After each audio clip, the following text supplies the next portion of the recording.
मैं राजस्थान के उस घराने से आता हूँ जो जिनके पास म्यूजिक का खजाना। अरे चाबी वालो छल्लो छोरा, चाबी वालो छल्लो छोरा, दूजा ने मत दे जो राज, भारी रे जोड़ी राज, भारी रे जोड़ी राज।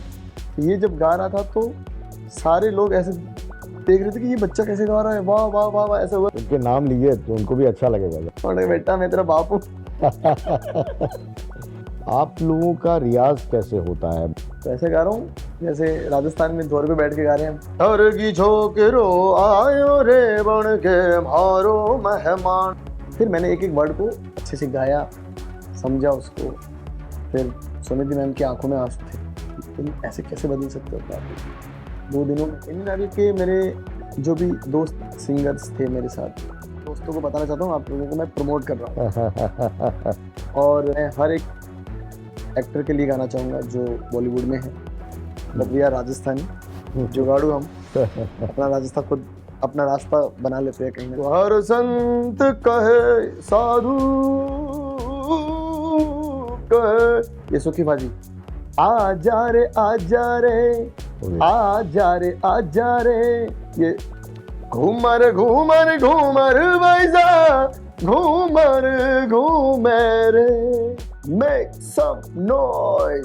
आवाज की जो डाइवर्सिटी है उस पे कैसे आप काम करते हैं, कैसी पहचान आप? ऐसे करके है।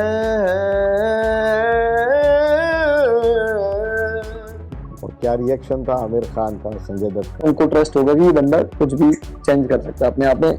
तो कौन सी ऐसी एहतियात हैं? जो मुझे मिल रहा है वो सबको मिले, ऐसी मेरी सोच है। हालांकि मैंने देखा आपके नाम से कोई कंट्रोवर्सी अभी तक नहीं है। सक्सेस पाने के लिए अगर कोई कर रहे हैं तो ये गलत चीज़ है। एक अभी जुबिन गर्ग हैं, जब वो चले गए और जो मैंने अभी आसाम में जो उनका प्यार देखा उनके लिए, मैं कह रहा हूँ ऐसे आर्टिस्ट को इतने जल्दी नहीं जाना चाहिए। सच फीमेल सिंगर्स कम आ रही हैं। आज वालों को सोचना चाहिए कि भाई हमारी बेटियों को भी हमें इतना मौका देना चाहिए। हम लोग जो भी चीज़ कर रहे हैं हमें चाहिए कि भाई ये मैंने की है। अलबेला सजन आयो रे। नमस्कार, पंजाब केसरी न्यूज रूम चौपाल में आपका स्वागत है। मैं हूं विशाल सूर्यकांत। चौपाल में अक्सर हम उन लोगों के बारे में बात करते हैं जो प्रसिद्धि के उस शिखर पर होते हैं, लेकिन उनकी ज़िंदगी की जद्दोजहद, उनके संघर्ष का दिन, उनकी कामयाबी भरे दिन और आगे की कहानी ज़िंदगी की किस रूप में वो लिखना चाहते हैं, इन तमाम बातों पर खुलकर बात होती है। और आज इस कड़ी में हमारे साथ जो शख्स मौजूद हैं वो जिस जगह से हैं, कहते हैं उस रेगिस्तान में कुछ नहीं होता, न पानी है न फसल है, लेकिन ये केवल ज्योग्राफिया है, ये केवल एक भूगोल में लिखी बात है। संस्कृति की नज़रिए से अगर देखें तो उस रेगिस्तान से, जैसलमेर में धौरों की धरती से सुरों की नदियां बहती हैं और संगीत की फसल उगती है और कलियां खिलती हैं उन कलाकारों की जो देश विदेश में जाकर अपने हुनर का जो परचम है वो फहराते हैं, अपने खुशबू है वो बिखेरती हैं। स्वागत कीजिए, हमारे साथ में आज हैं जैसलमेर की धरती से निकले उम्दा कलाकार, शानदार गायक स्वरूप खान। बहुत बहुत स्वागत है। बहुत बहुत शुक्रिया विशाल जी, जिस तरीके से आपने जो वेलकम किया है बहुत ही सुंदर लगा मुझे जो भी आपने बोला। Thank you so much. उसके हकदार आप हैं। जिस तरह के शब्द हैं उसमें दरअसल आपकी ज़िंदगी की कहानी है। तो कहानी अपनी धौरों से ही शुरू हुई है आपकी, तो वहीं पे आपको लिए चलते हैं जी।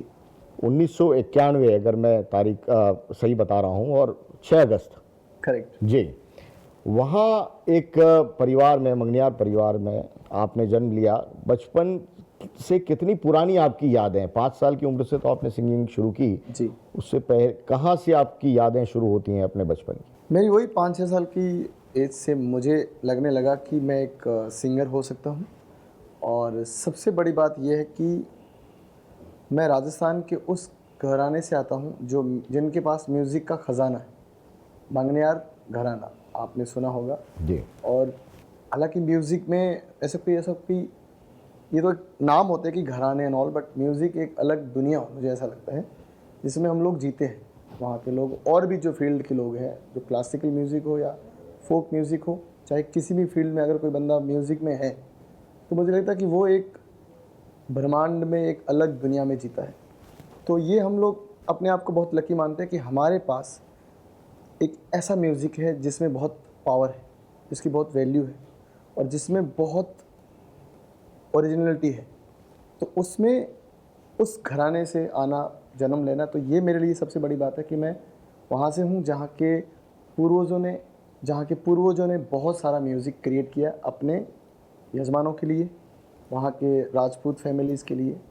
तो मेरी भी शुरुआत वो सब माहौल देख के 5-6 साल की एज से स्टार्ट हो गई थी कि मुझे लगने लगा कि मेरे अंदर कुछ तो है। सिंगिंग का एक होता ना लाइफ में, अपन को एक घंटी बजती कि हमें हमारा ड्रीम क्या है, हमें किस गोल की तरफ बढ़ना चाहिए, और हमें एक टैलेंट जो होता है भगवान की तरफ से, सिर्फ भगवान और हम दोनों जानते हैं कि हमारे पास एक टैलेंट है। तो मुझे 6 साल की एज में, 5 साल की एज में कहीं तो मैं अपने राजस्थान में अपने गांव में या ननियाल में, हाँ ननियाल हरसानी में मैं खड़ा था कहीं, तो मेरे पड़ोस में, मेरे पास में पड़ोस में कोई घर में गाना बज रहा था, कोई बॉलीवुड सॉन्ग। तो वो गाना बज रहा था, तब तक मैं सिंगर नहीं था, 5 साल में पता ही नहीं था कि क्या करना है। तब तो सिर्फ शरारते, वो क्या बोलते हैं, चंटे बोलते हैं आप लोग, हम कंटे बोलते हैं, कंचे, वो खेलते थे। वही सब माँ बाप बोलते थे कि भाई स्कूल भागो, और हम स्कूल से भी आगे भागते थे। तो ऐसा ही चल रहा था। तो इस वजह से वो गाना जैसे बजा, और फिर मैंने जैसे गाना शुरू किया, वो गाना सुनते सुनते सुनते उनके साथ गाने लगा, तो मेरा साउंड और गाने का साउंड मिलने लगा। तो मिलने लगा तो मुझे एक कुछ अलग सा चमत्कार देखते हुए नज़र आया कि ये साउंड एक कैसे हो गया। उस साउंड को और इस साउंड को मिलाए तो फिर मुझे लगा कि मेरे अंदर कुछ बात है कि मैं कहीं भी जाता हूँ, गाता हूँ, तो वो साउंड मिल रहा है। फिर मैं ताऊ जी के साथ, पापा के साथ गाना शुरू किया तो मेरे सुर निकलने लगे, हारमोनियम के सुर के साथ मेरा साउंड मिलने लगा। फिर ऐसे करके मुझे लगा कि मेरे अंदर एक गॉड गिफ्ट है, वो है सिंगिंग। तब से मुझे फिर स्ट्रगल करना पड़ा बहुत सारा, पढ़ाई के साथ साथ म्यूज़िक में। तो मेरे उस्ताद पद्म श्री अनवर खान साहब मंगनियार, जो मेरे रियल ताऊ जी है, तो उनसे मैंने म्यूज़िक सीखा। और मेरे पापा उस्ताद न्याज़ खान साहब, उनसे मैंने सीखा। हालांकि न्याज़ खान साहब अभी नहीं रहे मेरे पापा इस दुनिया में, 2 साल पहले एक्सपायर हो गए। बट जो भी है, मेहरबानी मेरे पापा की मेरे ऊपर ज़्यादा रही है, जो कि हर अपने एक बच्चे पे होती है। तो पापा ने, फैमिली ने, और भी हमारी मंगनियार समाज के जितने भी जो लेजेंड्स लोग हैं, सब ने बहुत सपोर्ट किया यहाँ तक पहुँचाने में, और मेरी राजस्थान की जनता ने। जी, ये तो आपका बिल्कुल कामयाबी का जो सफ़र है और संघर्ष के दिन। लेकिन बचपन के कौन से ऐसे किस्से हैं, क्योंकि पेरेंटिंग एक बहुत बड़ा इंपॉर्टेंट रोल होता है, अपने माता पिता अभिभावक उनका रोल होता है, तो कैसे उनके साथ में आपका तालमेल बैठा? पहला दिन मंच पर कैसा था? पहला दिन थोड़ा तो नर्वस था मैं कि अब कैसे गाऊंगा, जैसे चीज़ें लोग, ऑडियंस को कैसे खुश कर पाऊंगा, जैसे ताऊ जी गा रहे हैं, जैसे पापा संभाल रहे शोज़ को।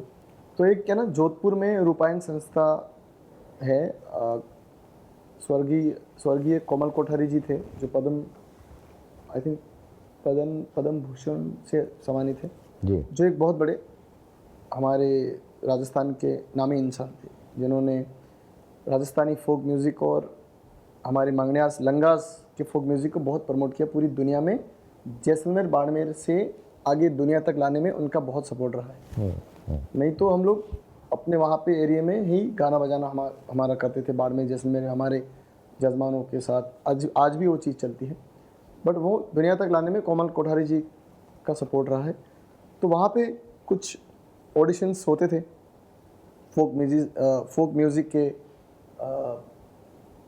सीनियर्स जूनियर्स आर्टिस्ट सब बच्चों के भी होते थे। तो मेरा भी वहाँ पे एक ऑडिशन होने लगा था, आई थिंक 2000 में, मुझे जहाँ तक याद है। तो वहाँ पे मुझे पापा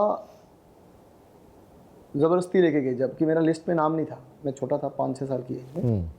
तो वहाँ से मेरा कॉन्फिडेंस जो है ना, वो मुझे वहाँ से मिला। जो आपने बोला कि कैसा आपको गाना बजाना करके शुरुआत करके कैसा लगा, तो तब जाके मुझे रियलाइज़ हुआ कि मेरे अंदर वो बात है। क्योंकि मैंने जब वो, उन्होंने, पापा ने बोला कि, मैंने कहा पापा क्यों ले जा रहे हो, लिस्ट में नाम नहीं है, मैं नहीं जाऊँगा, मेरा नाम नहीं है। तो कुछ तो था, गड़बड़ होगी, नाम क्यों नहीं है। बट जब मैंने गाया तो मेरा ही सिलेक्शन हो गया आउट ऑफ इंडिया के लिए, जो जहाँ पे हम एक टूर जाने वाला था पूरा, कि बच्चे चाहिए थे उनको 4, उसमें से जिनका लिस्ट में नाम था वो लोग तो गाए, पर जब मैंने गाया तो मेरा भी सिलेक्शन हो गया विदाउट एनी लिस्टिंग। ये होता ना कि भाई ये बच्चे ही गाएंगे, तो मैंने कहा ये तो बढ़िया अच्छा हो गया, क्योंकि क्या मैंने उम्र रही होगी आपकी तो? मेरी एज आई थिंक उस टाइम तो कुछ रही होगी 7-8 साल। 7-8 साल।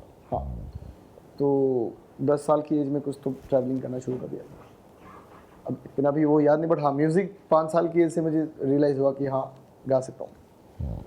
तो वहाँ से मुझे पता चला कि यही सब है दुनिया जो हमें देख रही है, हम लोग वहाँ क्या कर रहे हैं। मैंने जैसे गाया, एक गाना मैंने गाया था, हाथ वाली बेटी कमली, हाथ वाली बेटी कमली, दूजा ने मत दे जो राज, हारी रे जोड़ी राराज, हारी रे जोड़ी राराज। अरे चाबी वालो छल्लो छोरा, चाबी वालो छल्लो छोरा, दूजा ने मत दे जो राज, हारी रे जोड़ी राराज, हारी रे जोड़ी राराज। तो ये जब गा रहा था तो सारे लोग ऐसे देख रहे थे कि ये बच्चा कैसे गा रहा है, वाह वाह वाह वाह, ऐसा हुआ। तो वो अंग्रेज लोग वहाँ आए हुए थे, एक डायरेक्टर, उनको वो चीज़ देख के बहुत खुशी हो गई, वाह। उसके बाद लोग तारीफ करने लगे, भाई तुम्हारा तो हो गया, तो पापा भी खुश हो गए। तो ऐसे करके जो भी शुरुआत हुई है म्यूज़िक में, माहौल बनना वहीं से शुरू हुआ है। अच्छा, जिनके साथ आप कंचे खेलते थे उन दोस्तों के बारे में ज़रा बताइए, संगीत से मंच पे आने से पहले का जो आपका सफ़र रहा, उनके बारे में कुछ यादें हैं? बहुत ही शरारती। मेरे दोस्त अगर पूरा गेम करके नहीं जाते, बीच में चले जाते, तो लड़ाइयाँ भी होती थी और रोना धोना भी होता था कि भाई तू मत जा, रुक जा, मतलब एक बचपना में होता है। तो मेरे साथ भी ऐसा बहुत हुआ, मेरे ननियाल में, मेरे ददियाल में। मेरा जो गांव है वो है बैया, जैसलमेर डिस्ट्रिक्ट में, और जो ननियाल है वो है हरसानी गांव है, और वो बाड़मेर डिस्ट्रिक्ट में है। आज भी मैं जाता हूँ तो मेरे वो पुराने दोस्त मुझे मिलते हैं। हम लोग अभी तो कंचे तो नहीं खेलते, बट क्रिकेट ज़रूर खेलते हैं। उनके नाम लिए तो उनको भी अच्छा लगेगा ज़रा। हाँ, बहुत सारे नाम हैं, बट ज़रूर कुछ नाम हैं जो मेरे भाई भी है, भाइयों से मेरा बहुत प्यार है। मेरा भाई ज़हीर और हयात खान, इन लोगों के साथ भी ये मेरे बचपन के साथी भी रहे।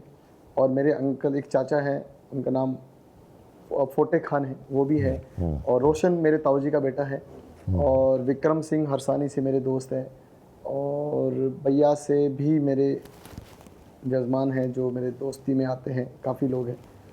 रोशन सिंह जी हैं, और कौन कौन है, बहुत सारे हैं। मजीद खान एक दोस्त है मेरा हरसानी में, वो क्रिकेट के लिए जब भी मैं जाता हूँ तो फ़ोन आ जाता है कि भाई खेलो।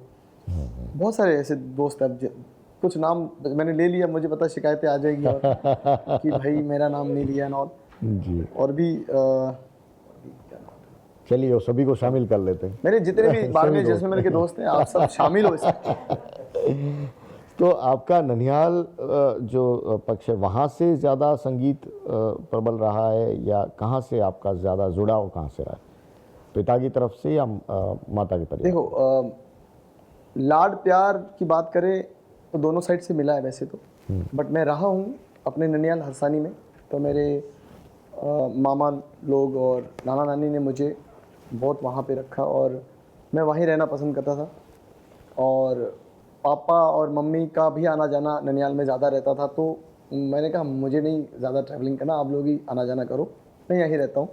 तो मैं जब 10 महीने का था, 10 या 12 महीने, 1 साल का था, तब से तो नानी माँ ने मुझे जब अपने पास रखा, तो मतलब इतना प्यार था ना, सच बता रहा हूँ कि मेरे मामा जी बड़े हो गए थे, और काफ़ी टाइम बाद, मुझे नहीं पता फीमेल की बॉडी के बारे में, बट तो जब मैं उनके पास रहा तो उनकी आत्मा इतनी जुड़ गई कि मेरे लिए उनके आत्मा में वो एक होता ना कि मैं उनका दूध पीने लग गया, और उनको दूध आने लगा, लाइक एक वो बोलते हैं ना बच्चे को। तो वो प्यार देख के मुझे भी ऐसा फील होना कि मेरी माँ है, नानी माँ जो है, मेरे माँ और मेरे मामा वगैरह सब, मेरे भाई, मामा बोलता ही नहीं, आज भी नहीं बोलता मामा, तो उनके नाम से बोलने लग गया। और मैं अपने पापा को, उनका नाम नियाज़ खान साहब है, तो वो सब मामा और सब बोलते थे ना नियाज़ जी, तो मैं भी नियाजी बोलने लग गया, उन्होंने बेटा मैं तेरा बाप हूँ। तो ऐसे करके वो लगाव था ननिहाल से, तो मैं ननिहाल में ज़्यादा रहा। और उसके बाद से ददियाल में जब गया तो म्यूज़िक वहाँ पे मुझे परोसा हुआ, जैसे बोलते हैं ना, मिल गया। ताऊ जी और पापा और भी मेरे जो अंकल्स सब हैं वो सब म्यूज़िक में रहे हैं, तो वहाँ से म्यूज़िक मिला, यहाँ से प्यार भी मिला, और सब कुछ ददियाल ननिहाल दोनों ने एक लेवल पे बराबर प्यार दिया। अच्छा, मुझे ये समझना है कि ये तो परंपरा का हिस्सा है, मंगनियार परिवार के अंदर आप आए और वहाँ लोग हैं, आप लोगों का रियाज कैसे होता है? संगीत की क्लासेस लेते हैं, स्कूल लेते हैं, आप लोगों को ज़रूरत नहीं होती, तो मैं समझना चाह रहा हूँ आपके परिवार में किस तरह का कल्चर है, रोज़ आप कैसे रियाज करते हैं और कैसे, मतलब वो पूरी जो विरासत है संगीत की वो बिल्कुल नई पीढ़ी तक आ रही है। देखिए, मैं ना आई थिंक जो चीज़ मैं समझाऊँ वो मैं आपको बताना चाह रहा हूँ। यहाँ पे लंगास मंगनियार में अभी तक वैसा प्रॉपर रियाज नहीं हुआ है। मतलब देखा जाए तो रियाज का मतलब एक अलग होता है, वहाँ पे माहौल क्रिएट हुआ है। लंगास मंगनियार में माहौल क्रिएट हुआ है। रियाज होता है क्लासिकल म्यूज़िक में, वेस्टर्न म्यूज़िक में, वो होता है लिखा पट्टी वाली जो चीज़ होती है, जो आपको सुर लिखने पड़ते हैं, मीटर में चीज़ें होती है। यहाँ पे क्या हुआ कि यहाँ पे माहौल क्रिएट हुआ है, वो हुआ है बहुत पहले से। मतलब हमारे पास वो, मतलब बोले ना कि जब भगवान का जब टाइम था, राम जी जब थे, मोहम्मद साहब जब थे, तब की बात हो सकती है। और जब तानसेन जी थे तब की आप बात कर सकते हो। तो जहाँ जहाँ जैसे जैसे माहौल क्रिएट हुआ है, वहाँ वहाँ जैसे लोगों ने म्यूज़िक को, कुछ लोगों ने किताबों में लिखा और हमारे पूर्वजों ने याद रखा ज़बान पे। तो तब से लेके जो हमारा रियाज करने का तरीका है वो सिर्फ़ और सिर्फ माहौल है। आज भी आप मुझे इस माहौल में कुछ गाने के बोलोगे तो ऐसी चीज़ निकल के आएगी जो नई होगी मेरे लिए भी और आप लोगों को भी अच्छी लगेगी। अब चाहे मैं गाना वही गाऊंगा, लेकिन गाने का जो ढंग होगा, जो तरीका होगा, जो इसकी उठाक होगी, वैसा नहीं होगा जो लिखा हुआ कि भाई अलबेला सजन आयो रे। This is classical music. ये एक चीज़ बनी हुई है और हम लोग अगर इसको शुरू करेंगे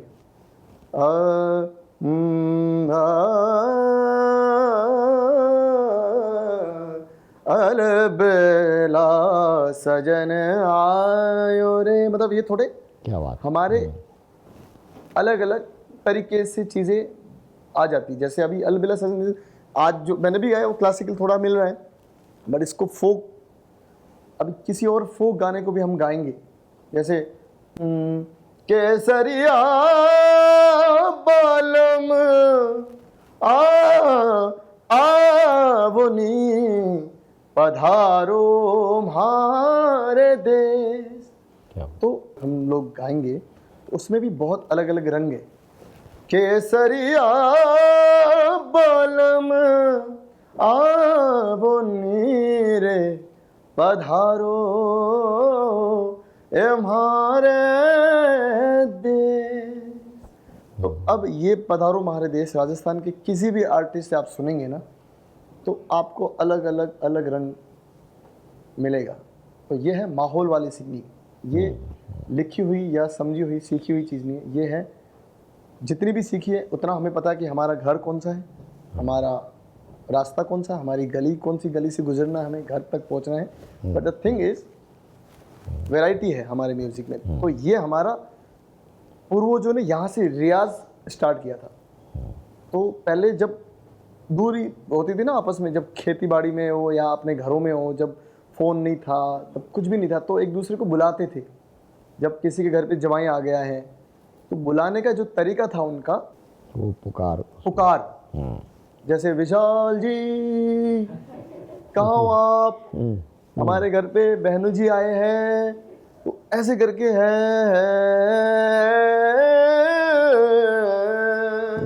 मोरा साजन घर आया, तो ये गाना बन गया या म्यूजिक यहाँ से क्रिएट होने लगा जहाँ तक मुझे पता है जी। तो ऐसे करके हमारी चीज़ें फिर चलती आई और आज भी मुझे यही पसंद है रियाज। मैं जब स्टेज पे जाता हूँ तो जितनी भी मैं रिहर्सल्स करके जाऊँ वहाँ जाके ऐसा माहौल क्रिएट हो जाता कि पब्लिक बोलती कि वाह ये तो नया हो गया।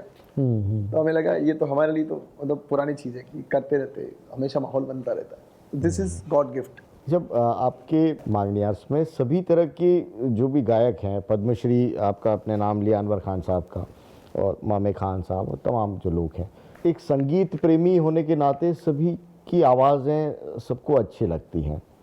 क्या आप उस तरह से फ़र्क कर पाते हैं, आप या कोशिश करते हैं कि कैसे उनसे अलग आपकी आइडेंटिटी हो, कुछ पहचान हो? क्योंकि लय और जो उतार चढ़ाव जिस आपने बताया कि वो तो लगभग सा एक लोक कलाकार का स्टाइल एक ही होती है, आवाज़ की जो डाइवर्सिटी है उस पे कैसे आप काम करते हैं, कैसी पहचान आप रखते हैं?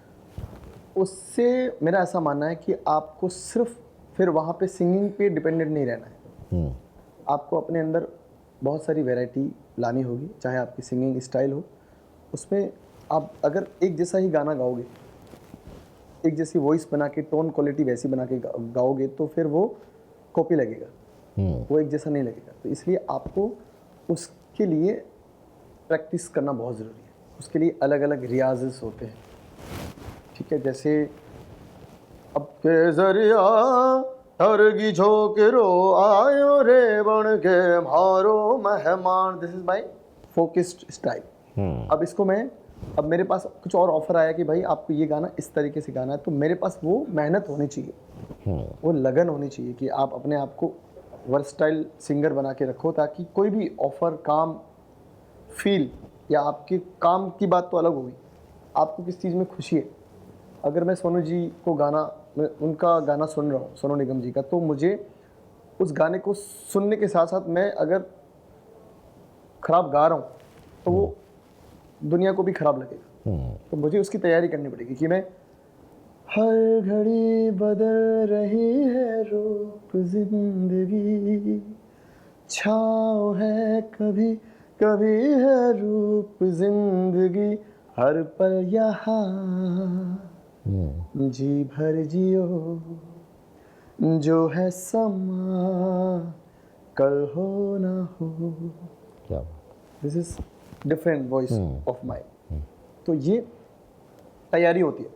तो बाकी आपने जो नाम लिए, अनवर खान साहब, मामे खान साहब, गाजी खान साहब, और भी हमारे जो सिंगर्स है कोटले खान साहब, हयात मेरा भाई जो भी अभी शुरुआत कर रहा है, वो आ रहा है मार्केट में बहुत अच्छा, वो भी आवाज़ें जो हमारी है काफ़ी मिलती जुलती है, बट हमारे पूर्वजों की आवाज़ भी हमारे से मिलती थी और कुछ डिफरेंट भी आवाज़ें थी। बट अभी जो क्या है ना कि आप लोगों ने जो सुनी है या पब्लिक ने जो भी सुनी है, अभी तक वो 4-5 आवाज़ें बाहर ऐसी गूंज रही है। अभी ऐसी आवाज़ें भी हैं जो बहुत सॉफ्ट है, बहुत अच्छी है, वो आना बाकी है। वो मैंने वो बोला ना कि आप सिंगिंग तक रहेंगे तो फिर आप कुछ नहीं कर पाएंगे लाइफ। तो वैरायटी सिंगिंग में नहीं, वैरायटी आपके काम में, आपके उठने में, जगने में, जो डिसिप्लिन लाइफ है उसमें भी ध्यान देना पड़ेगा आपको कि कहाँ पहुँचना है, कहाँ गाना है। सोशल मीडिया का ज़माना है आज, तो कैसे भी आगे बढ़ सकते हो।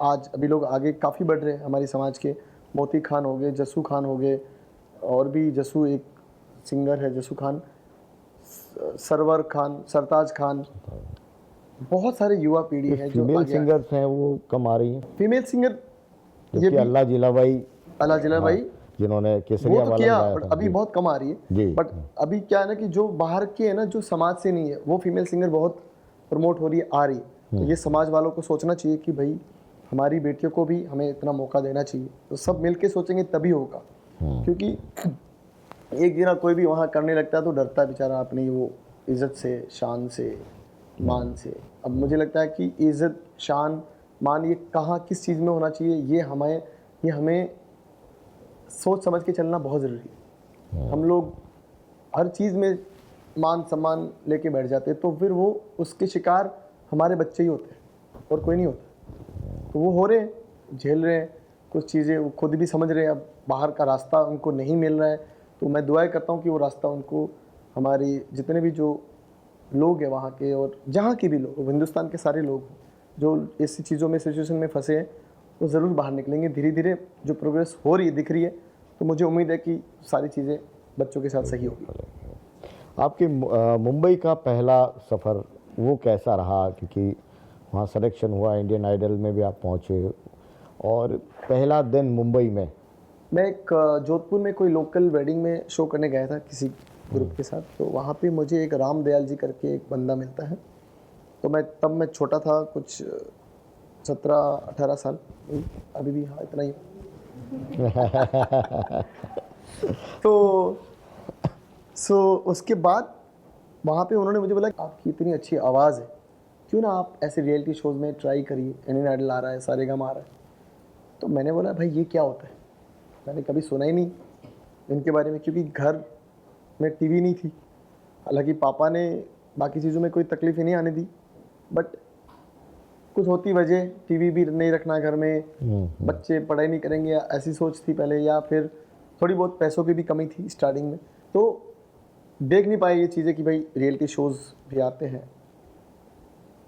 ये मैं बात कर रहा हूँ 2010-9 की, तो सब कुछ आ गया था। तो उसके बाद से उन्होंने बोला कि ऑडिशन दो, तो मैंने बोला ठीक है मैं ऑडिशन दूंगा।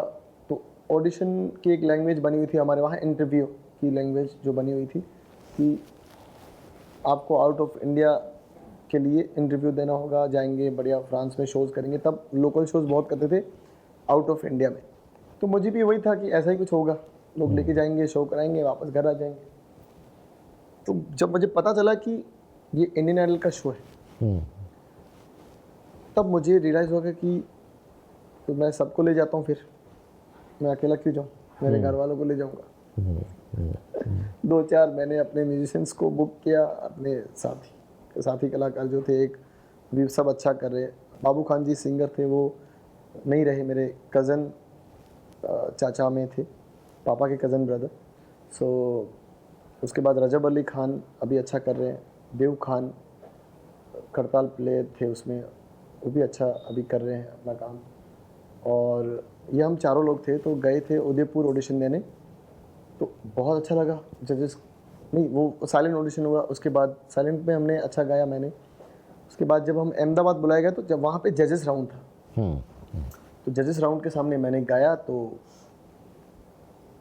बहुत खुश हो गए सब। ग्रुप था, एक हारमोनियम पे था, एक ढोलक पे, एक खड़ताल पे, तो सब खुश हो गए। तो सलीम मर्चेंट सर उठे, उन्होंने जैकेट पहना दी मुझे अपनी गिफ्ट, पहली गिफ्ट लाइफ की 2010 में।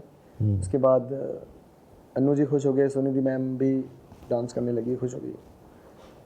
तब उन्होंने बोला कि भाई चार लोग तो वहाँ अलाउड नहीं होंगे, ये शो सोलो सिंगर का है, तो किसी एक को आना पड़ेगा, तो आप लीड सिंगर आप ही, तो आप ही चलो हमारे साथ। मैंने कहा ऐसे तो मैं नहीं आ सकता, मैंने ये बोल के तो इनको मंगाया नहीं है मेरी तो वाट लग जाएगी। तो फिर बोलते हैं कि ऐसा काम करते हैं, सबको एक एक करके सुनते हम। मैंने कहा बिल्कुल चलेगा। मेरा तो भाई, हमारा वो एक इमोशनल जो बॉन्ड में बन जाता है, तो भाई पहले ऐसा ही था, बिकॉज मेच्योरिटी नहीं थी कि भाई क्या चाहिए, रिक्वायरमेंट क्या है। टू बी ऑनेस्ट ये बात सच है कि मेच्योरिटी नहीं थी। तो सबको सुना, तो फिर मेरा थोड़ा उनको यूनिक लगा, बाकी सब भी कमाल के आर्टिस्ट हैं, तो उनको लगा कि आप ही अब हमारे दिमाग में पहले ही जब आपने गाना गाया बैठ चुके हो, तो आप ही आओ। मैंने कहा ठीक है। फिर उन्होंने सबने बोला कि भाई आप जाओ, हम लोग आपके साथ हैं। तो आज भी उनका सपोर्ट, आशीर्वाद सब मिलता है। तब से इंडियन आइडल में मेरा सिलेक्शन होता है। तो जब मैं पहली बार मुंबई के लिए ट्रेन में बैठता हूँ, जोधपुर से मुंबई, तो बड़ा अच्छा फील होता है, अकेलापन भी फील होता है, डर लगता है कि भाई घर से बाहर जा रहा हूँ, पता नहीं क्या होना वहाँ पे, ऑडिशन में अकेले बुलाया है, पता नहीं कुछ भी हो सकता है वहाँ पे। तो ऐसे ऐसी चीज़ें थी। बट जब पहुँचा मुंबई शहर, देखा तो बड़ा अच्छा लगा, म्यूज़िकल माहौल, वहाँ दुनिया भर के सिंगर्स आए हुए थे। तो उसी बीच में जब फोक गाने गाते गाते गाते चीज़ें हुई कि भाई अब फोक के अलावा आगे बढ़ना है, तो फिर अपन को बॉलीवुड भी गाना पड़ेगा। तो मैंने बॉलीवुड सीखा वहाँ पे, बहुत मुश्किलें आई। मैं पहले जब मुझे गाने मिले, मैंने गाने उनको लिस्ट दी कि भाई ये गाने मैं गा सकता हूँ, तो उन्होंने मुझे उनमें से कुछ निकाल के दिए कि भाई ये गाओ। तो एक गाना था आंखों में तेरी, आंखों में तेरी, तो वो गाना मैं जब मुझे दिया गया तो जब तब तक मेरा स्टाइल नहीं बदला था, राजस्थानी टोन। तो मैं जब उसको गाने लगा तो ऐसे गा रहा हूँ जैसे राजस्थान में दौर पे बैठ के गा रहे हैं हम। तो वो बोल रहे क्या कर रही है, ये गाना ऐसे नहीं, इस गाने का कुछ अलग वजह है, इसकी अलग फीलिंग्स है। तो मैं गा रहा था आंखों में तेरी अजब सी अदाई है, दिल को बना दे दो दंग सारे तेरी। ये स्टाइल कुछ गानों के लिए अच्छी है, जो हमारी स्टाइल है वो अपने गानों में बहुत अच्छी है। तो फिर मैंने इसको सीखा, वहाँ मेहनत की। आंखों में तेरी अजब सी अदाई है, ऐसा कुछ फील दिया। कौन आपके गुरु मिले वहाँ पे? वहाँ पे हमारे वहाँ पे टीचर थे इंडियन आइडल के टाइम, मुकेश परमार जी, जिन्होंने हमें बहुत अच्छे से गाइड किया। अदरवाइज वो सीजन सुपर हिट होता ही नहीं। इतना सुपर हिट हुआ कि वो उसके बाद जब मैंने ये स्टाइल छोड़ के जब गाया, ये तो मैं मुकेश जी के आगे गा रहा था ऐसे फोक स्टाइल में, उन्होंने बोला तुम्हारी वाट लग जाएगी, तुम बाहर किए जाओगे शो से, मत करो ऐसा। मैंने कहा सर बताओ कैसे करें। फिर उन्होंने मुझे बारीकी से सिखाया कि जैसे ये गा रहे तुम्हें तो पता साउंड मिलाना आता है तुझे, तो मिलाओ, ऐसे फीलिंग्स भी मिलाओ। फिर मैंने एक एक वर्ड को अच्छे से गाया, समझा उसको। फिर सुनिधि मैम की आंखों में आंसू थे कि तुम ऐसे कैसे बदल सकते हो अपने आप को 2 दिनों में। मैंने कहा यही तो हमारी वो देन है ऊपर वाले की। तो सब खुश हो गए, जजेस खड़े होके हग किया, ताली बजाई। तो वहाँ से मेरा इंडियन आइडल का उनको ट्रस्ट होगा कि ये बंदा कुछ भी चेंज कर सकता है अपने आप में, वो एक इसमें तड़प है, वो भूख है, वो कर सकता है। फिर मैंने अलग अलग तरह के गाने गाए। हालांकि मेरा वॉइस उस टाइम क्या हो रहा था कि यंग से थोड़ा उसमें आ रही थी, ओल्ड में, उम्र के हिसाब से, उम्र के हिसाब से चेंज होती है ना वॉइस अपनी। 17-18 की एज में, 16 मेच्योर हो रही थी। हाँ, तो तब गला बहुत फट रहा था, बहुत ही खराब, लाइक। फिर भी मैंने मैनेज करके वो टॉप 4 तक मैं पहुंचा। उसके बाद से बहुत प्यार मिला और काफ़ी प्लेबैक्स भी मिले, तभी मैं आपके सामने बैठा हूँ आज विशाल जी। सच में वो सब स्ट्रगल रहा है जी। अमूमन ये कहा जाता है जो रियलिटी शोज से निकलते हैं कलाकार, अगर हम क्वांटिटी वाइज देखें तो बहुत कम लोग हैं जो उस मुकाम पर पहुंचते हैं। अदरवाइज कई ऐसे कलाकार हैं जो उन्होंने इंडियन आइडल या इस तरह के सिंगिंग कंपटीशन में विनर भी रहे हैं, लेकिन अभी भी वो उस तरह से मेन स्ट्रीम म्यूज़िक के अंदर उनका कंट्रीब्यूशन उस रूप में नहीं आ पाया है। तो क्या उसके पीछे आप वजह देखते हैं? क्या लॉबिंग है या मेहनत कोर जो जिसको कहते हैं कि और ज़्यादा हार्ड वर्किंग होना चाहिए, या थोड़ा सक्सेस का थोड़ा सा दिमाग में चढ़ जाता है? क्या रीज़न है कि रियलिटी शो से टैलेंटेड तो सब लोग होते हैं, वहाँ पे जो आते हैं टॉप 10 के अंदर, एक एक को सुनिएगा टीवी पे तो एक एक की आवाज़ से आपको प्यार हो जाएगा, लेकिन रियल लाइफ के अंदर, म्यूज़िक के अंदर, इतनी इंडस्ट्री के अंदर वो इतना सक्सेसफुल नहीं होते। देखिए अभी मुझे ऐसा लगता है 2-3 चीज़ें हैं। पहले तो बहुत मेहनत करनी पड़ती थी प्लेबैक सिंगिंग के लिए, अभी काम आ गया दोस्ती पे। अब दोस्ती पे और कंपनी पे। कंपनी में अगर आपने किसी सिंगर को साइन कर लिया तो आपको वो प्रमोट करने में पूरी अपनी ताकत लगाएगा, जोर लगाएगा, उनकी जिम्मेदारी हो जाती है, उनकी जिम्मेदारी हो जाती है, जो कि वो अपनी जगह सही है। अब वो सिंगर भी बेचारा क्या करे। और बात आ जाती दोस्ती पे, तो जब अब आज मेरे आप अच्छे दोस्त हो, कुछ लोगों की बात कर रहा हूँ जो भी रियलिटी शोज़ के सिंगर्स हैं। हालांकि ऐसा भी नहीं कि रियलिटी शो से सिंगर नहीं बने, अरिजीत भी बना है वहाँ से, और श्रेया जी भी बनी है, और सुनिधि मैम भी वहाँ से आई है, सोनू निगम जी भी आए हैं, सारे लोग आए। बट द थिंग इज़, अभी की अगर बात करें जो रियलिटी शो से इतने सारे सिंगर्स आ रहे हैं, तो वो कहीं ना कहीं अपना काम तो कर रहे हैं, बट बात अगर प्रोड्यूसर डायरेक्टर्स की करे तो वो भी कंपनी में प्रोड्यूसर्स के आगे कुछ बोल नहीं पाते। अब प्रोड्यूसर्स को क्या है ना कि भाई ये चीज़ अच्छी लग गई, आज मेरे सामने मेरा सिंगर अच्छा गा रहा है, तो दोस्ती आ रही है, मैं इसको फ़ोन करके बोल दूंगा विशाल भाई इससे गवा लो गाना, तो आजकल ये भी चीज़ें चल रही है एक दूसरे के सपोर्ट में, हाँ नेटवर्किंग की वजह से। तो ये चीज़ भी लोगों को, सिंगर्स को ध्यान देनी चाहिए कि अगर इस सिस्टम से दुनिया अभी फ़िलहाल चल रही है तो हमें ऐसा भी चलना चाहिए। जो सिंगर्स नहीं कर पा रहे, पहुंच पा रहे, हमें किसी से वैसा नहीं कि आप हमारी तरफ से दुनिया अपनी बदलो, ब्लेम नहीं है किसी पे कोई। बट एक चीज़ है कि अगर 3-4 लोगों से आप गवा रहे हो इंडस्ट्री में, 5-6 लोगों से, मान लो सुखी पाजी ने राज किया, लता जी, आशा जी की तो बात छोड़ दो, वो तो लेजेंडरी, उन्होंने तो माहौल पूरा अलग ही बदला। सोनू जी है, सोनिधि जी है, अरिजीत गा रहा है अभी, और भी काफ़ी सिंगर्स हैं। अब जैसे रैप की दुनिया में हनी पाजी है, बादशाह, बहुत सारे सिंगर्स। तो उनके अलावा भी हमारे इंडस्ट्री में बहुत सारे, हमारे हिंदुस्तान में बहुत सारा टैलेंट है, उनको भी प्रमोट करना चाहिए। हमारे दोस्तों को, हमारे प्रोड्यूसर्स, डायरेक्टर जो भी इन्वेस्ट करते हैं मूवीज़ पे, उन सबको आगे आना चाहिए। हालांकि मुझे भी बहुत अच्छे अच्छे मौके मिले, ऐसा भी नहीं कि इंडस्ट्री ने मुझे काम नहीं दिया, काम दे रहे हैं, आज भी कर रहा हूँ। अभी मैं खुद के ही गाने में अभी बनाने लग गया हूँ। और तो ऐसे करके मुझे लगता है कि जितना हम लोगों तक पहुँचेंगे उतना काम मिलेगा, चाहे वो कोई भी रियलिटी शो से सिंगर बाहर हो।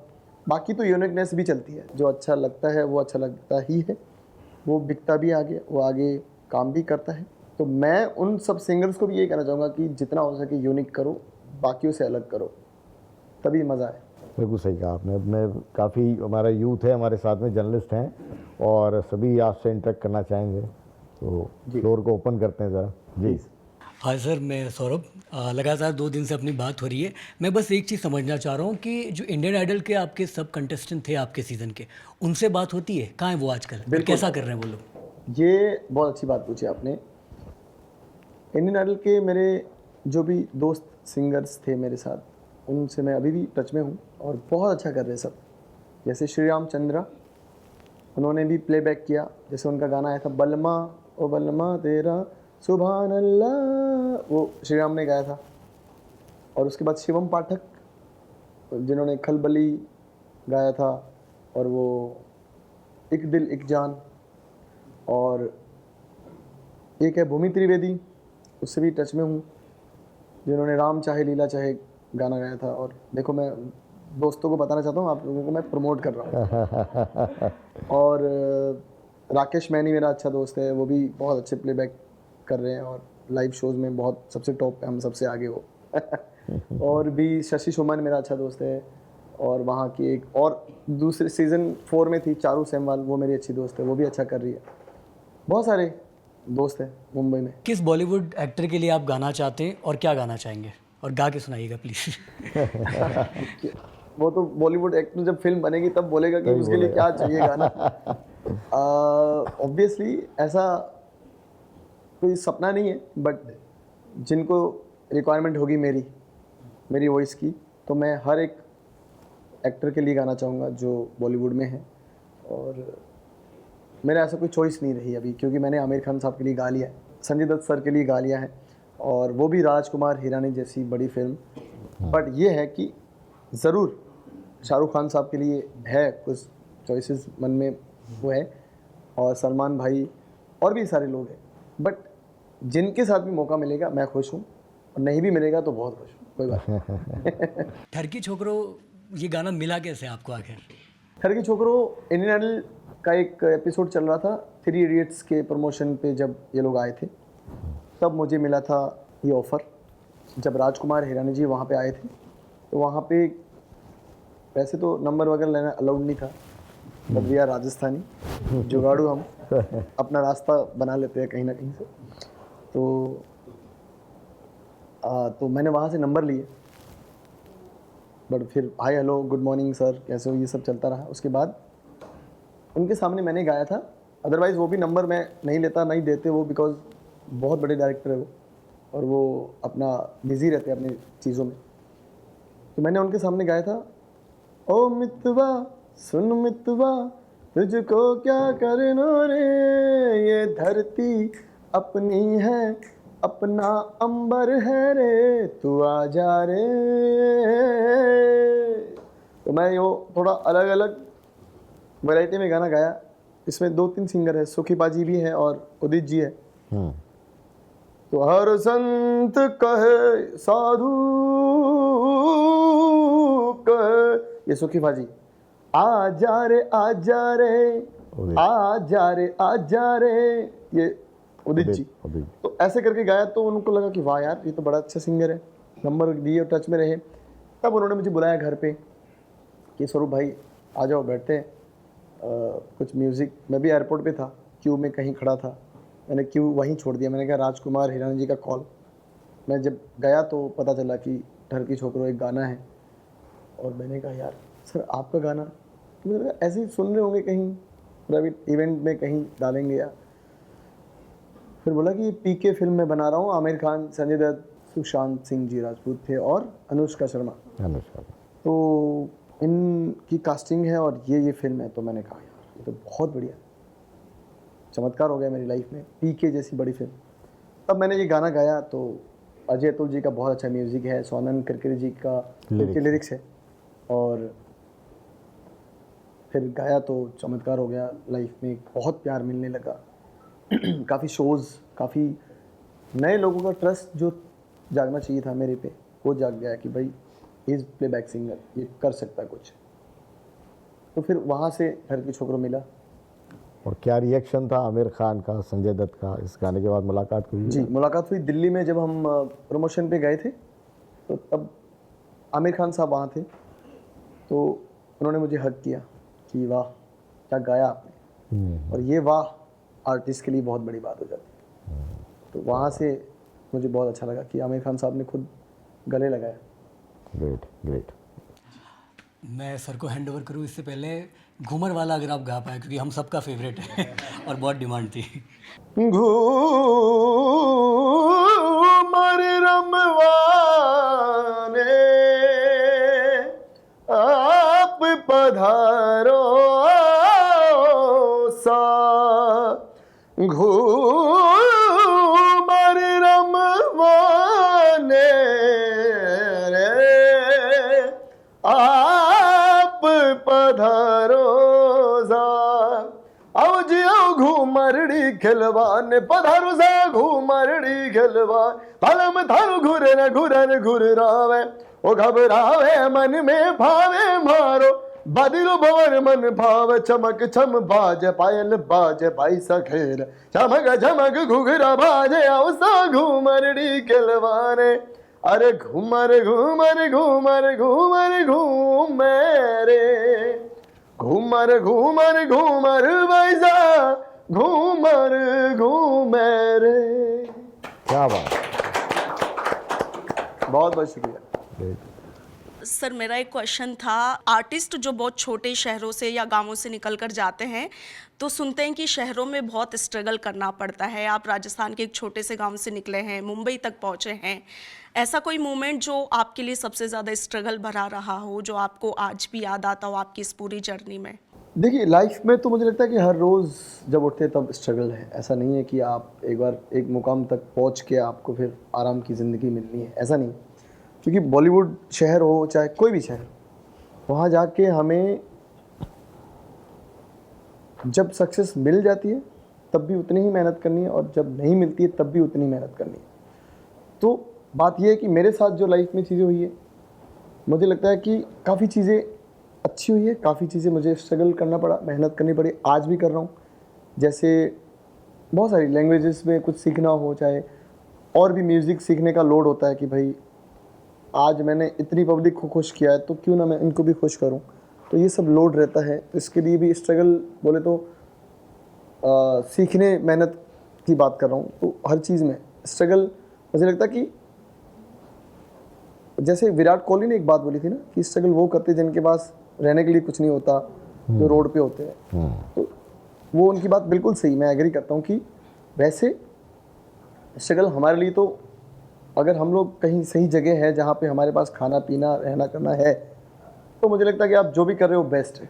अब उसको भगवान कब अपने हाथों से छुएगा वो भगवान जी जानते हैं, उसको बोलते हैं तरक्की। सर एक लास्ट रिक्वेस्ट थी, क्योंकि आपने अब तक इतने गाने गाए हैं, तो आपका सबसे फेवरेट सॉन्ग कौन सा है आपके लिखे हुए या गाए हुए गानों में, और वो अगर आप थोड़ा सा हमें सुना सकें। मेरे सारे फेवरेट हैं, क्योंकि मैं सारे गाने वही सोच के बनाता हूँ कि जो सबसे ज़्यादा आपके दिल से जुड़ा हुआ हो, सबसे। जी। तो अभी एक पहले मेरे जितने भी गानों की आपने जो बात की उससे पहले मैं बताना चाहता हूँ कि मेरा एक अभी गाना आने वाला है, आई थिंक इसी महीने रिलीज़ करूँगा मैं। तो उस गाने का नाम है मायरा एक रीत। तो जब रिलीज़ होगा तो मैं जब जयपुर आऊँगा प्रमोशन के लिए, तब यहाँ आऊँगा, तब मैं आपको वो गाना ज़रूर सुनाऊँगा, क्योंकि अभी अनरिलीज़ है। बट उसकी तैयारी हो चुकी है, शूट हो चुका है बड़े लेवल पे, इसलिए मैं जयपुर में हूँ आज, कि उसका शूट भी था, एडिटिंग अभी चल कुछ रही है। राजस्थानी रिचुअल्स परंपरा उससे जुड़ा हुआ ये गीत है हाँ, क्या? तो ये जो मायरा एक रीत है गाना, हमारा जो भाई बहन का जो प्यार है, तो भाई बहन के प्यार में बाकी लोग सब गिफ्ट ले जाते हैं इंडिया में और हर पूरी दुनिया में, कि भाई बहन के घर पे शादी है, बच्चों के लिए कुछ लेके जाते हैं। तो उस गिफ्ट का उन्होंने कुछ नाम नहीं दिया, और हम राजस्थानी को क्रेडिट चाहिए। हम लोग जो भी चीज़ कर रहे हैं हमें चाहिए कि भाई ये मैंने की है। चाहे वो बहन का घर हो, चाहे बाप का घर हो, या किसी का भी घर हो। तो वो एक वैसा गाना है कि बहन के घर पे भाई मायरा लेके जा रहा है। तो ये बड़ी प्यारी रस्म है, और इस रस्म पे गाना है मायरा एक रीत। तो मायरा एक रीत इसी पे ही है कि जब बहन के घर पे शादी होती है तो गहने, हीरा मोती, जेवर ये सब लेके उसका जो भाई है बहन का, वो अपने भांजों के लिए ऐसे गिफ्ट ले जा रहे हैं।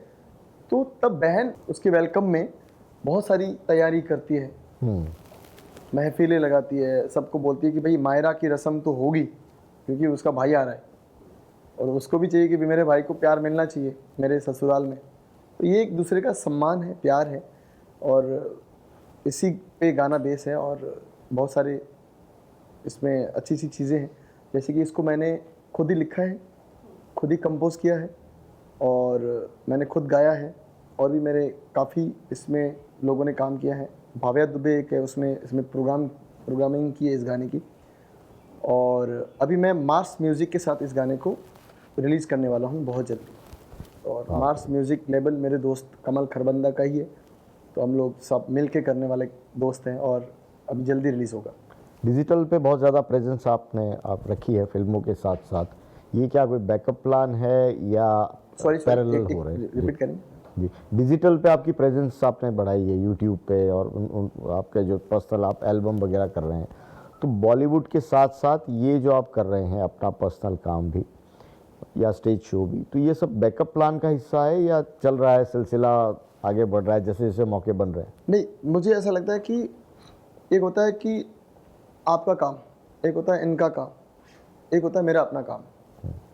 तो अब आप जो चीज़ कर रहे हो वो, इसका मतलब ऐसा मानो कि मैंने बॉलीवुड में जिनके लिए भी गाने गाए अभी तक, जी, वो उनके आइडियाज़ थे, वो उनकी सोच थी। अब मैं अपनी सोच से क्या म्यूज़िक दे सकता हूँ अपने राजस्थान को, अपने हिंदुस्तान को, इसलिए मैं खुद का क्रिएट करना चाहता हूँ। और मुझे बहुत मज़ा आने लगा है कंपोज करने में म्यूज़िक, क्योंकि आप एक हिस्ट्री क्रिएट कर रहे हो, आप कुछ गाना बना रहे हो, कुछ ऐसा गाना जो अमर रहने वाला है। अब सोच रहे हो, मैं कंपेयर नहीं कर रहा हूँ अपने आप को, लग जा गले हम आज भी सुनते हैं सब जहाँ भी जाते हैं, और भी ओल्ड किशोर दा के, रफ़ी साहब के, लता जी के, तो ये भी किसी ने सोची हुई चीज़ है। तो हम लोग वैसा नहीं, तो थोड़ा बहुत कुछ अलग अपनी चीज़ रखेंगे, तो 50 साल बाद हमारे पोते बोलेंगे हमारे दादाजी ने क्या बना दिया। सर, मेरा नाम लकी है। मेरा क्वेश्चन ये कि आपका बॉलीवुड में एज अ राजस्थानी क्या एक्सपीरियंस रहा है? बॉलीवुड में एज राजस्थानी हाँ, बढ़िया स्वैग वाला रहा है मामला अभी तक, क्योंकि लोगों ने बहुत प्यार दिया हमारी राजस्थानी पगड़ी को। इसलिए पगड़ी की बात करूं तो बॉलीवुड नहीं, पूरी दुनिया इसको सम्मान देती है। तो ये मेरा एक वो रहा कि भाई स्वरूप मीन्स एक तो बुलंद वॉइस, वाह थैंक यू, गला खुलेगा अब। कॉफ़ी ऊपर से पंजाब केसरी लिखा हुआ। लोगों ने वॉइस के साथ साथ राजस्थानी होने का बहुत मुझे फ़ायदा हुआ एक्चुअली, उस चीज़ को भी लोगों ने प्यार दिया। आप उम्र के उस दौर में यूथ आइकन भी हैं, तो ये सवाल आपसे पूछना बनता है, क्योंकि हमेशा सक्सेस मिलती रहे ये भी ज़रूरी नहीं होता। कभी ऐसा हुआ है कि खुद पर थोड़ा सा भरोसा डगमगाया हो आपका, और कैसे आपने खुद को संभाला हो? सक्सेस की बात करें तो हमेशा मिलती भी नहीं है, पहली बात तो मुझे लगता है, क्योंकि वो कब आ जाए कुछ पता नहीं चलता। मामला जो डगमगाने की जो आपने बात बोली कि जहाँ पे मैं काफ़ी हिला हूँ कुछ चीज़ों से, बहुत सी चीज़ें हैं। मैं म्यूज़िक सक्सेस की बात करूँ तो वो तो आती जाती रहेगी, वो उसके लिए भी मैं थोड़ा डरा हूँ, घबराया हूँ कि भाई मुझे अभी वैसा म्यूज़िक क्रिएट करना पड़ेगा जो दुनिया को उस लेवल तक समझ में आए जो आजकल और पब्लिक चाह रही है। तो वहाँ पे भी मैं थोड़ा सा डिप्रेस्ड रहा हूँ, नॉट लाइक बीमार वाला डिप्रेस्ड, वैसा कि यार कब होगा रिलीज़, कब करूँगा।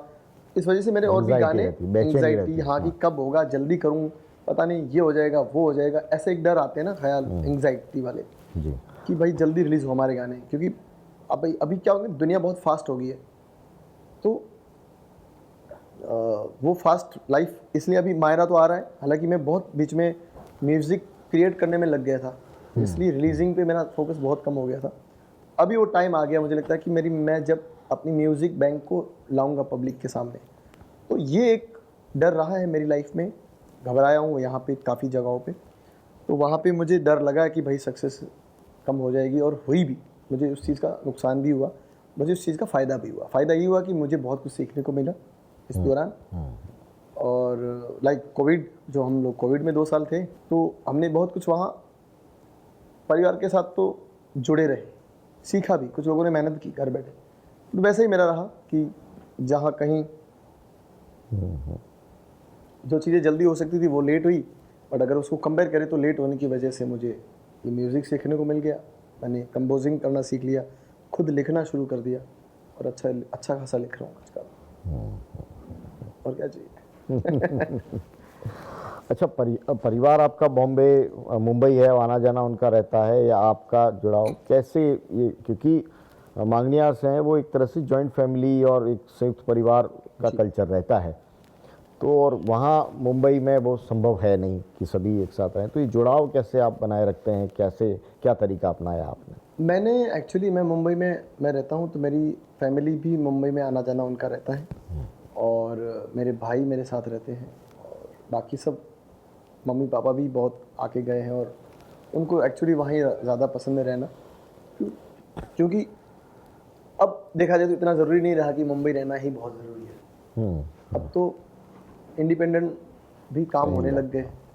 जयपुर में अभी इंडस्ट्री हमारी बहुत तगड़ी जा रही है, पंजाब में पहले से वो काम कर रहे हैं अपने घर पे, और मुंबई में अभी मुझे रहना इसलिए ज़रूरी है क्योंकि मैं वहाँ पे अपना प्लेबैक्स के लिए रह रहा हूँ। बाकी मेरे छोटे भाई भी वहाँ रहते हैं मेरे साथ, और मेरे फैमिली का आना जाना रहता है, तो ऐसे ही मैनेज करते हैं कि मैं 15 दिन अगर राजस्थान में हूँ तो 1-2 महीना वहाँ मुंबई रह के फिर 15 दिन देना पड़ता है फैमिली को, क्योंकि मैं 15 दिन में भी वो फैमिली का प्यार और वहाँ पे काम भी जो होना है, तो मेरे काम ऐसे ही चलते रहते हैं, तो मैं मैनेज कर लेता हूँ।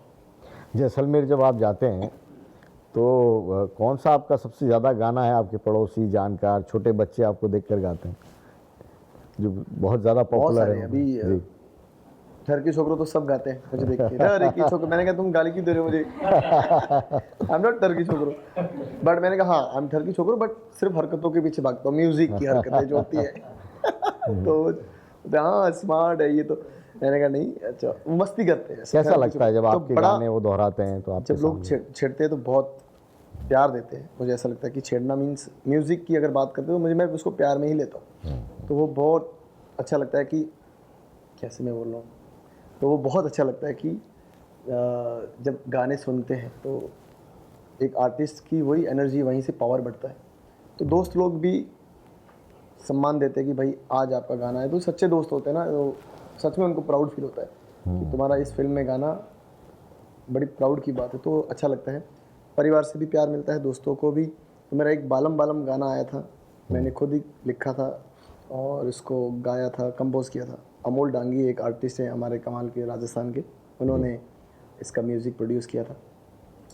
तो वो है बन जा रहा बालम मारा बालम बालम बालम रे, रंग रजिया बालम मारा बालम बालम बालम रे, आओ नी पधारो सा बालमा मारा पिया रंग रसिया मोरा बालम मारा मेक सम नॉइज बन जा रहा बालम मारा बालम बालम बालम। ये आप सुनना यूट्यूब पे है। जी जी। तो ये भी लोग बोलते हैं बालम आगे बालम आगे बालम।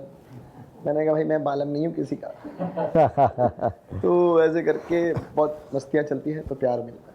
नहीं लोगों में क्योंकि मैं देख रहा था जब आपके बारे में रिसर्च कर रहा था तो बहुत सारी क्यूरियोसिटी उस रूप में गूगल वगैरह पे भी है कि आप किसी के बालम हैं या नहीं या हैं, कब बनने का इरादा है?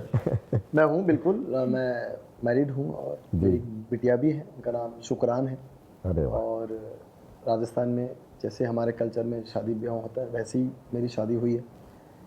सो यस, तो गूगल पे नहीं डालो तो अच्छा ही बात। नहीं ऐसा कुछ भी नहीं, आप जैसे भी डाल सकते हो। जी जी। बहुत सारे आर्टिस्ट हैं वो अपने सिंगिंग के अलावा अपने एक्ट से कंट्रोवर्सी में भी रहते हैं सोसाइटी के अंदर। सो बहुत सारे लोग हैं, उदित नारायण को लेकर कंट्रोवर्सी हुई, बहुत सारे लोगों को कंट्रोवर्सी हुई। सो एज अ सिंगर आप क्या एहतियात बरतते हैं और कंट्रोवर्सी से कैसे डील करते हैं? हालांकि मैंने देखा आपके नाम से कोई कंट्रोवर्सी अभी तक नहीं है। देखो मैं एक्चुअली मुझे ऐसा लगता है कि लोग पता नहीं किस वजह से वो चीज़ करते हैं। सक्सेस पाने के लिए अगर कोई कर रहे हैं तो ये गलत चीज़ है कि कंट्रोवर्सी करने से मुझे सक्सेस मिल जाएगी तो मैं हिट हो जाऊंगा, फेम मिल जाएगा। भाई उस फेम में क्या खाओगे? मतलब मुझे तो नहीं पसंद ये सब चीज़ें। मुझे पता है कि मैं अपने मेहनत पे ही विश्वास करता हूँ। मुझे पता है कि मेरे अंदर जो खुदा पाक ने मुझे जो भी छोटी सी चीज़ बख्शी है उस चीज़ को मुझे लोगों के सामने प्यार के साथ भी हम रख सकते हैं, क्योंकि हम प्यार के साथ अपने माँ बाप के साथ रह सकते हैं और माँ बाप हमारे साथ कैसे रह सकते हैं। तो अगर आप प्यार में रहोगे तो पूरी दुनिया आपके साथ वैसे ही रह सकती है। कोई लोड ही नहीं है, लोड वाली बात ही नहीं है। कंट्रोवर्सी अगर कुछ चीज़ों में हो जाती तो अब डिपेंडेड वो किस बात पे, कौन से मुद्दे पे किस बात हो रही, तो अपन बीच में कंपेयर नहीं कर सकते किसी भी फील्ड में। तो वो अपनी अपनी उनकी सोच है। बट मैं अगर बचा हुआ हूँ तो मुझे ऐसा लगता है कि मैं बिना कंट्रोवर्सी के भी अपना जीवन जी सकता हूँ। दो कलाकार, एक तो आपके इंडियन आइडल से ही निकले थे, 2013 की बात है, संदीप आचार्य, उनकी डेथ हो गई। एक अभी जुबिन गर्ग हैं, उनकी स्कूबा डाइविंग में उनकी कंट्रोवर्सी, डेथ है, उसको लेकर कंट्रोवर्सी है। एक उम्दा कलाकार का इस तरह से चले जाना, चाहे वो संदीप आचार्य वो बीकानेर से ही थे, आप जानते हैं उनके बारे में, जानते हैं शायद? बिल्कुल जी जी, मेरे भाई थे वो। जी जी। तो क्या कहिएगा, मतलब इस तरह के जो ये बहुत ही मतलब एक होता ना कि आप कि म्यूज़िक इंडस्ट्री से या हिंदुस्तान का एक ऐसे दो सितारे बुझ गए ना, मतलब जो जिनकी चमक बहुत अलग थी और अलग अलग वे में थी। कुछ लोग बोलते हैं कि किसकी सिंगिंग अच्छी थी, किसी का नेचर ऐसा था, किसी का वो अच्छा था, बात करने का तरीका। बट मुझे लगता है कि जब हिंदुस्तान म्यूज़िक के लिए कोई बंदा अगर आगे आता है हिंदुस्तान का कल्चर प्रमोट करने में, तो मुझे लगता है कि वो बंदा हमेशा अच्छा होता है, उसकी कुछ अच्छाइयाँ हैं तभी वो अपने देश के बारे में सोचता है। तो ऐसे मेरे दोनों मतलब फेवरेट थे। फेवरेट मीन्स संदीप राजस्थानी भाई के नाते मुझे अच्छा लगता था कि ये मेरा राजस्थानी भाई है, और जब भी मिला था, एक दो बार मिला था, बड़ा अच्छा प्यार से रहा। बड़ा दुख हुआ कि वो इस दुनिया में नहीं रहा। जुबिन गर्ग भाई से मैं मिला नहीं था, बट उनके जब गाना सुना या अली, तो मैंने बोला ये किसने गाया। जब मैंने पहली बार सुना तब से मैं उनको जानने लगा कि कितने कमाल सिंगर। और जब बाकी गाने सुने, और कुछ सालों की बात कर रहा हूँ, तब लगा कि आसाम में तो वो बहुत बड़े लेजेंड आर्टिस्ट है और इंडिया में भी उन्होंने बहुत बड़े गाने गाए हैं बॉलीवुड में।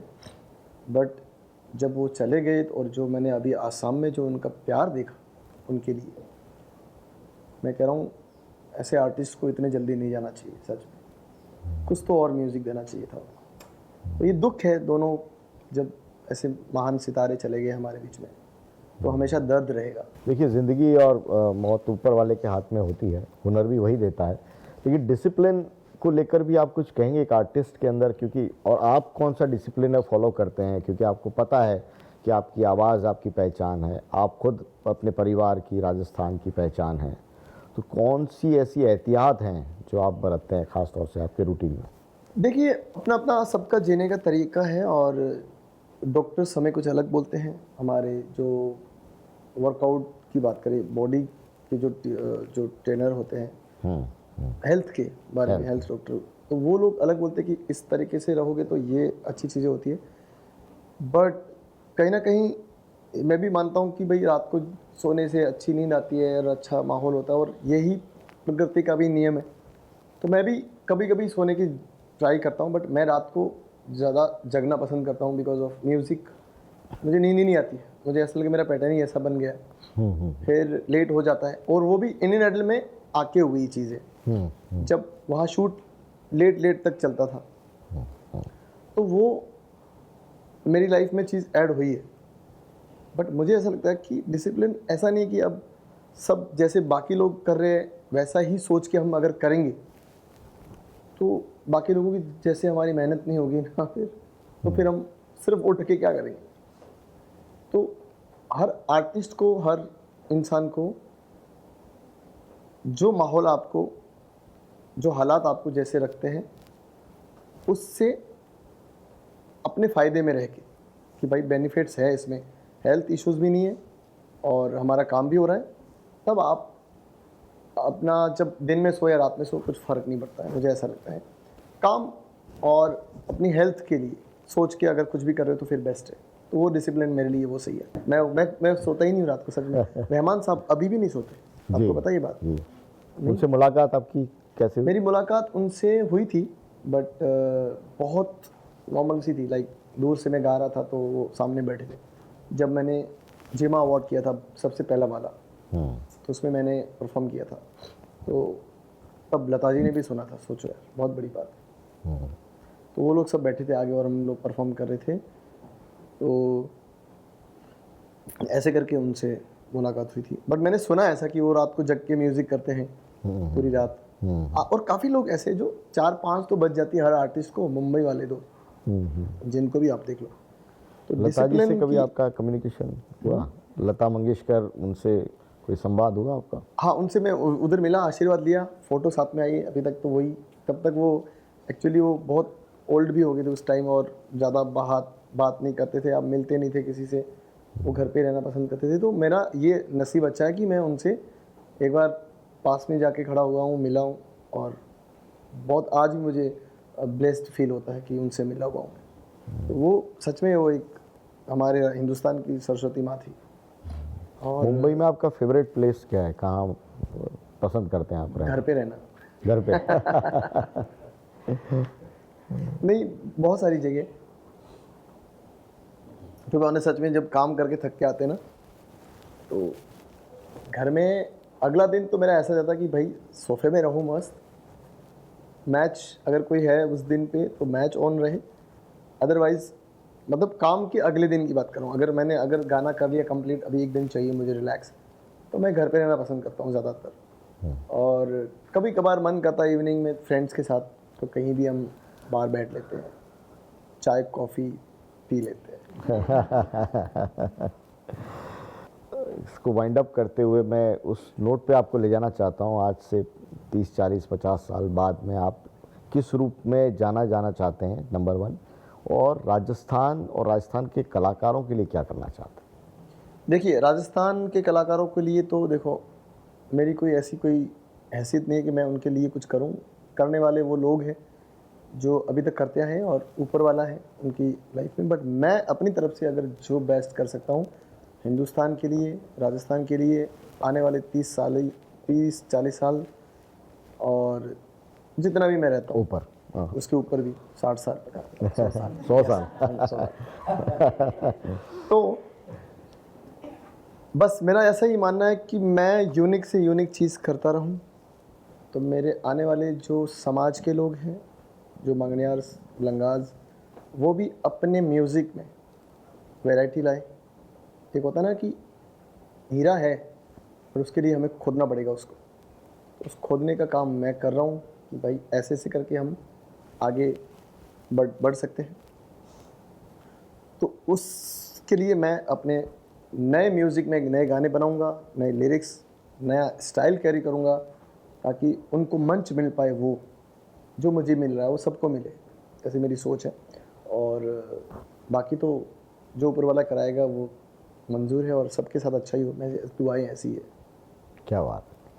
बहुत बहुत शुक्रिया स्वरूप जी, आप स्टूडियो में पधारे और अपनी ज़िंदगी की कहानी उस रूप में बताई कि लोग समझें कि अगर आप में टैलेंट है तो आपकी ज़रूरतें और क्या क्या हैं, लाइफ में कैसे आपको आगे बढ़ना है, और प्रतिभाएं हैं वो केवल शहरों में महानगरों में पैदा नहीं होती, आपकी ज़िंदगी है इस बात की गवाह है कि रेतीले धोरों से भी कैसे अगर जुनून है और किस्मत है, ऊपर वाले का करम है, तो कैसे आप आगे का सफ़र भी हासिल कर सकते हैं।